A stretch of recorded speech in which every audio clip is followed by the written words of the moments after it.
Okay, here we go. Let's do this. Here I am, Bojack Horseman, doing a eulogy. Let's go. Hey, piano man, can I get like an organ flourish? Nicely done. You know, I was a little worried I wouldn't have the right accompaniment today. I guess it's a good thing my mom was an organ donor. What happened to the organ? Okay, why don't you just leave the comedy to the professionals, okay? This is a funeral, sir, for my mother. Can you show a little respect? I'll take it. Beatrice Horseman, who was she? What was her deal? Well, she was a horse.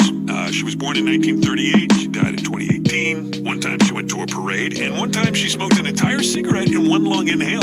I watched her do it. Truly a remarkable woman. Lived a full life, that lady. Just all the way to the end, which is, now I guess. Really makes you think, though, huh? Life, right? Goes by, stuff happens, then you die. Okay, well, that's my time. You've been great. Tip your waitress. No, I'm just kidding. There's no waitress. But seriously, that's all I have to say about my mother. No point beating a dead horse, right? So, now what? I don't know. Mom, you got any ideas? Anything? Mom? No? Nothing to contribute? Knock once if you're proud of me.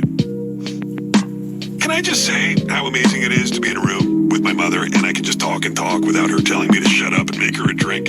Hey, Mom, knock once if you think I should shut up. No? You sure? I mean, I don't want to embarrass you by making this eulogy into a melogy. So, seriously, if you wanted me to sit down and let someone else talk, just knock once. I will not be offended. No? You're a funeral. Sorry about the closed casket, by the way. She wanted an open casket, but, she's dead now, so who cares what she wanted? No, that sounds bad. I'm sorry. I think that if she could have seen what she looked like then, she'd agree it's better this way. It looked like this. Kind of like a pissed-off toy dinosaur. Coroner couldn't get her eyes closed, so now her face is forever frozen in a mask of tremendous horror and anguish. Or as my mom called it, Tuesday. Tuesday. My mom called it Tuesday. Hey, Mom, what'd you think of that joke? You like that? You never did care for my comedy. Here's a story. When I was a teenager, I performed a comedy routine for my high school talent show. There was this cool jacket that I wanted to wear because I thought it would make me look like Albert Brooks. For months, I saved up for this jacket. But when I finally had enough, I went to the store and it was gone. They just sold it to someone else. So I went home and I told my mother and she said, let that be a lesson. That's the good that comes from wanting things. She was really good at dispensing life lessons that always seemed to circle back to everything being my fault. But then, on the day of the talent show, my mother had a surprise for me. She bought me the jacket. And even though she didn't know how to say it, I knew this meant that she loved me. Now that's a good story about my mother. It's not true, but it's a good story, right? I stole it from an episode of Maude I saw when I was a kid where she talks about her father. I remember when I saw it thinking, that's the kind of story I want to tell about my parents when they die. But I don't have any stories like that. All I know about being good I learned from TV. And in TV, flawed characters are constantly showing people they care with these surprising grand gestures. And I think that part of me still believes that's what love is. But in real life, the big gesture isn't enough. You need to be consistent. You need to be dependably good. You can't just screw everything up and then take a boat out in the ocean to save your best friend or solve a mystery and fly to Kansas. You need to do it every day, which is so hard. When you're a kid, you convince yourself that maybe the grand gesture could be enough. That even though your parents aren't what you need them to be over and over and over again, at any moment they might surprise you with something wonderful. I kept waiting for that, the proof that even though my mother was a hard woman, deep down, she loved me and cared about me and wanted me to know that I made her life a little bit brighter. Even now, I find myself waiting. Hey, Mom, knock once if you love me and care about me and want me to know that I made your life a little bit brighter. My mother did not go gentle into that good night. She went clawing and fighting and thrashing. Hence the face. If you'd seen her, I swear to God, the only thing you'd be thinking about right now is that I am nailing this impression.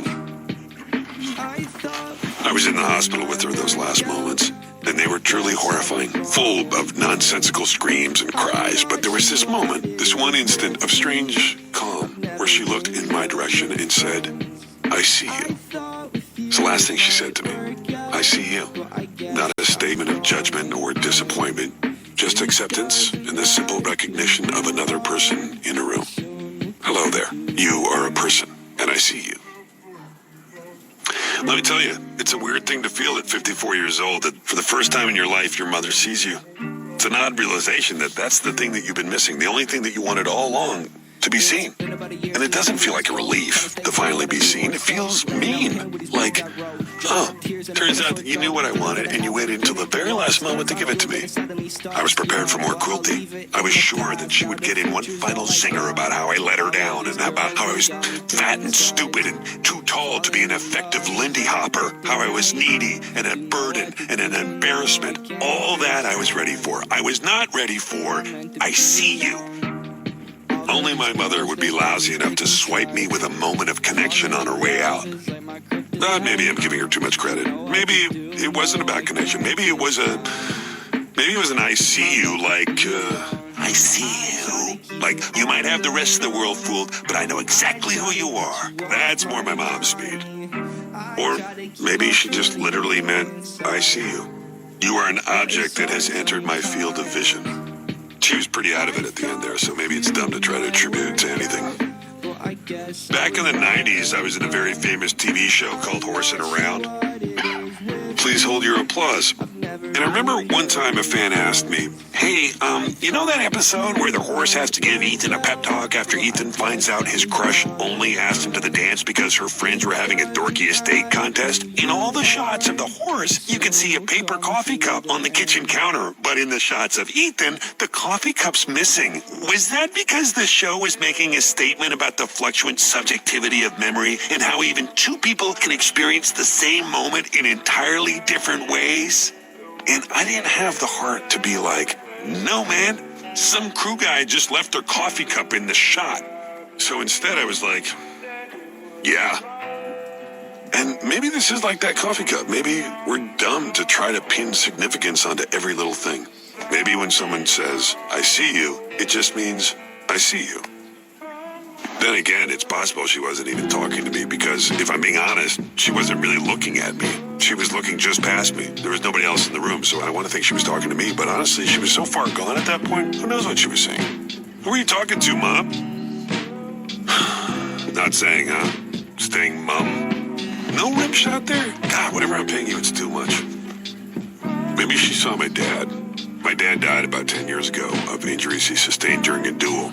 When your father dies, you ask yourself a lot of questions. Questions like, wait, did you say he died in a duel? And who dies in a duel? The whole thing was so stupid. Dad spent his entire life writing this book, but he couldn't get any stores to carry it or any newspapers to review it. Finally, I guess this one newspaper thought he was pretty hilarious because they ran a review and tore him to shreds. So my father, ever the proud Mary, decided he would not stand for this besmirchment of his honor. He claimed the critic didn't understand what it meant to be a man, so he demanded satisfaction in the form of pistols at dawn. He wrote the paper this letter saying anyone who didn't like his book, he would challenge to a duel. Anyone in the world. He'd even pay for airfare to San Francisco and a night in a hotel. Well, eventually this found its way to some kook in Montana who's as batshit as he was, and he took him up on the offer. They met at Golden Gate Park and agreed 10 paces, then shoot. But in the middle of the 10 paces, Dad turned to ask the guy if he'd actually read the book and what he thought. But not looking where he was going, tripped over an exposed root and bashed his head on a rock. I wish I'd known to go to Jack in the Box then. Maybe I could have gotten a free churro. Would have been nice to have something to show for being the son of Butterscotch Horseman. My darling mother gave the eulogy. My entire life, I never heard her say a kind word to or about my father, but at his funeral she said, my husband is dead and everything is worse now. My husband is dead and everything is worse now. I don't know why she said that. Maybe she felt like that's the kind of thing you're supposed to say at a funeral. Maybe she hoped one day someone would say that about her. My mother is dead and everything is worse now. Or maybe she knew that he had frittered away all her inheritance and replaced it with crippling debt, which is a pretty shitty thing to leave your widow with. Bad news, you lost a husband, but don't worry, you also lost the house. Maybe Mom knew she'd have to sell all her fancy jewelry and move into a home. Maybe that's what she meant by everything is worse now. Is that what you meant, Mom? I gotta say, I'm really carrying this double act. At least with Penn and Teller, the quiet one does card tricks. Hey, Piano Man, when I say something funny to my mom, how about you give me one of those rim shots? Yeah, but not now when I say something funny. Like, okay, what's the difference between my mother and a disruptive expulsion of germs? One's a coffin fit, and the other fits a coffin. That's an example of a funny thing. Thank you. Let's try again. Hey, Mom, what's the difference between my mother and a bunch of Easter eggs? One gets carried in a basket, the other gets buried in a casket. Ready for one more? Last one. What's the difference between a first-year lit major and my mother, Beatrice Horseman? One is decently red, and the other is a huge bitch. Yeah, I might have got a little too far with that one. That one might have been a little too, my mom's a huge bitch for the room. I'm sorry, Mother, you're not a huge bitch. You were a huge bitch, and now you're dead. You know, the first time I ever performed in front of an audience actually was with my mom. She used to put on these shows with her supper club in the living room, and she used to make me sing the Lollipop song. Those parties, they were really something. There were skits and magic acts and ethnically insensitive vaudeville routines, and the big finale was always a dance my mother did. She had this beautiful dress that she only brought out for these parties, and she did this incredible number. It was so beautiful and sad. Dad hated the parties. He'd lock himself in the study and bang on the walls for us to keep it down. But he always came out to see Mom dance. He'd linger in the doorway, scotch in hand, and watch in awe as this cynical, despicable woman he married took flight. And as a child who was completely terrified of both my parents, I was always aware that this moment of grace, it meant something. We understood each other in a way. Me and my mom and my dad, as screwed up as we all were, we did understand each other. My mother, she knew what it's like to feel your entire life like you're drowning, with the exception of these moments. These very rare, brief instances in which you suddenly remember you can swim.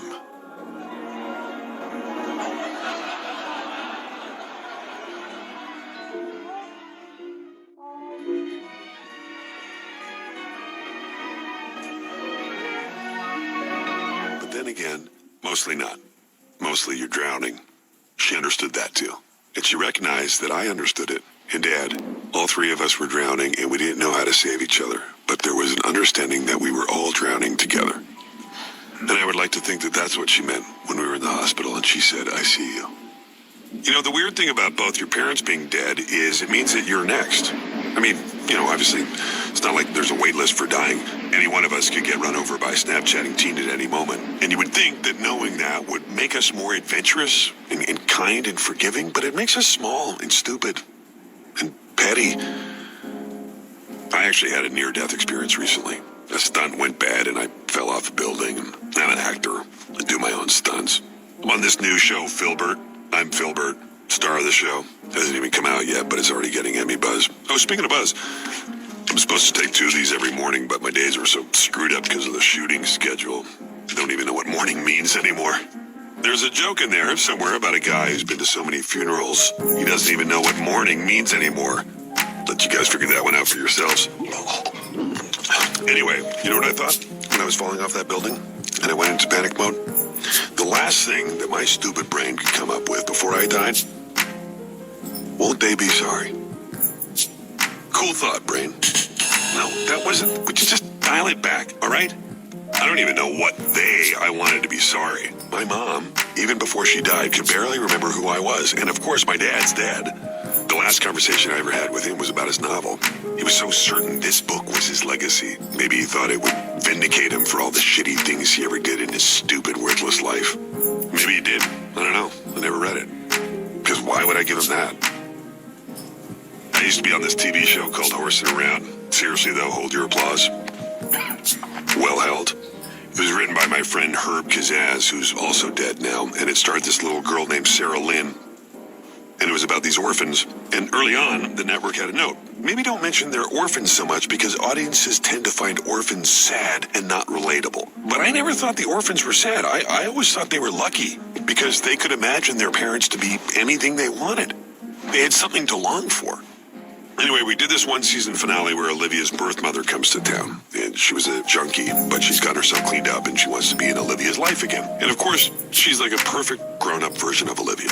And they go to the mall together and get her ears pierced like she's always wanted. And sorry, spoiler alert for the season 6 finale of Horsing Around if you're still working your way through it. Anyway, the horse tries to warn her. Be careful. Moms have a way of letting you down. But Olivia just thinks the horse is jealous. And when the mom says she's moving to California, Olivia decides to go with her. And the network really juiced the cliffhanger. Is Olivia gone for good? But of course, because it's a TV show, she's not gone for good. Of course, because it's a TV show, Olivia's mother had a relapse and had to go back to rehab, so Olivia had to hitchhike all the way home, getting rides from Mr. T, Alf, and the cast of Stomp. Of course that's what happened, because what are you going to do? Just not have Olivia on the show? You can't have happy endings in sitcoms. Not really, because if everyone's happy, the show would be over. And above all else, the show has to keep going. There's always more show. And you can call Horsing Around dumb or bad or unrealistic, but there's nothing more realistic than that. You never get a happy ending, because there's always more show. I guess until there isn't. My mom would hate it if she knew that I spent so much time at her funeral talking about my old TV show. Or maybe she'd think it was funny that her idiot son couldn't even do this right. Who knows? She left no instructions for what she wanted me to say. All I know is she wanted an open casket, and her idiot son couldn't even do that right. I'm not going to stand up here and pretend I ever understood how to please that woman, even though so much of my life has been wasted in vain attempts to figure it out. But I keep going back to that moment in the ICU when she looked at me and, I see you. I see you. Jesus Christ. We were in the intensive care unit. She was just reading a sign. My mom died and all I got was this free churro. You know the shittiest thing about all of this?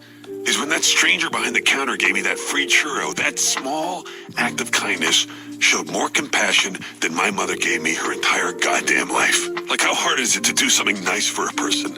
This woman at the Jack in the Box didn't even know me. I'm your son. All I had was you. I have this friend, and right around when I first met her, her dad died. And I actually went with her to the funeral. And months later, she told me that she didn't understand why she was still upset, because she never even liked her father. It made sense to me, because I went through the same thing when my dad died, and I'm going through the same thing now. You know what it's like? It's like that show Becker, you know, with Ted Danson. I watched the entire run of that show hoping that it would get better, and it never did. It had all the right pieces, but it couldn't put them together. And when it got canceled, I was really bummed out. Not because I liked the show, but because I knew it could be so much better, and now it never would be. And that's what losing a parent is like. It's like Becker.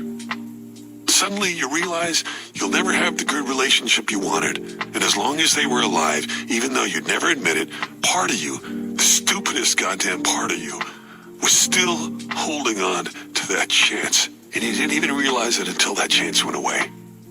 My mother is dead, and everything is worse now. Because now I know I will never have a mother who looks at me from across the room and says, Bojack Horseman, I see you. But I guess it's good to know. It's good to know that there is nobody looking out for me. That there never was, and there never will be. It's good to know that I am the only one that I can depend on.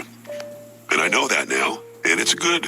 It's good that I know that. So, it's good my mother's dead. Well, no point beating a dead horse. Beatrice Horseman was born in 1938, and she died in 2018, and I have no idea what she wanted. Unless she just wanted what we all want. To be seen.